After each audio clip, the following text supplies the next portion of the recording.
পাহাড়ি ঢলের চাপ কমে আসায় কমতে শুরু করেছে সুনামগঞ্জের সুরমা, কুশিয়ারা, জাদুকাটা সহ প্রায় সবকটি নদ নদীর পানি। এতে জেলায় বন্যা পরিস্থিতি কিছুটা উন্নতি হয়েছে। সেই সঙ্গে ঢলের পানিতে তলিয়ে যাওয়া পৌর শহরের রাস্তাঘাট থেকেও পানি নেমে গেছে। তবে এখনও পানিতে তলিয়ে আছে নিম্নাঞ্চলের গ্রামীণ সড়ক ও কিছু ঘরবাড়ি। সেই সঙ্গে জেলা সদরের সঙ্গে তাহিরপুর, বিশ্বম্ভরপুর, মধ্যনগর, দোয়ারা বাজার ও শাল্লা উপজেলার যোগাযোগ ব্যবস্থা বিচ্ছিন্ন রয়েছে। প্রতিনিধি ফুয়াদ মনি তালুকদারের পাঠানো তথ্য ও ছবিতে ডেস্ক রিপোর্ট।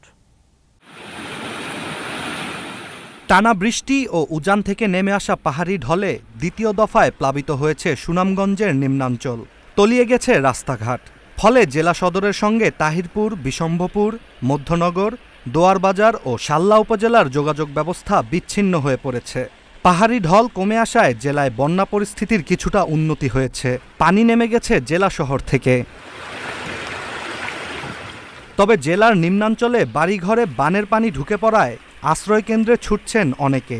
শুকনো খাবার, বিশুদ্ধ পানি ও গবাদি পশুর খাদ্য সংকটে বিপাকে বাসিন্দারা।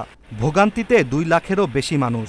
পাহাড়ি ঢল বারবার নামে আমরা এটা ক্ষতি করে এই যে কত পানি যে আয়া গেছে, যে ক্ষতি করছে, এরকম আরেকটা পানি আইছে, এই রাস্তার যে ক্ষতি হয়েছে, সামনে চলাচলের অধিক বইয়ে রয়েছে। বেমারে আজারে আমার সাথে কিচ্ছু নেই, আমার দেখা নাই, খৌরা নাই, আমার খেয়েও নাই।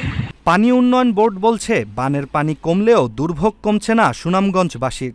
উজানে ভারী বৃষ্টিপাত হলে আবারও বন্যা পরিস্থিতির অবনতি হতে পারে। সুনামগঞ্জে গত 24 ঘন্টায় 25 মিলিমিটার বৃষ্টিপাত হয়েছে এবং পানির লেভেল কিছুটা কমলেও বর্তমানে বন্যা পরিস্থিতি স্থিতিশীল রয়েছে। যেহেতু আগামী 24 ঘন্টায় যেহেতু আগামী 5 তারিখ পর্যন্ত ভারী থেকে অতি ভারী বৃষ্টিপাত পূর্বাভাস রয়েছে। গত 24 ঘন্টায় সুনামগঞ্জে 25 মিলিমিটার বৃষ্টিপাত record. Istiaq Hossain, channel S, news desk.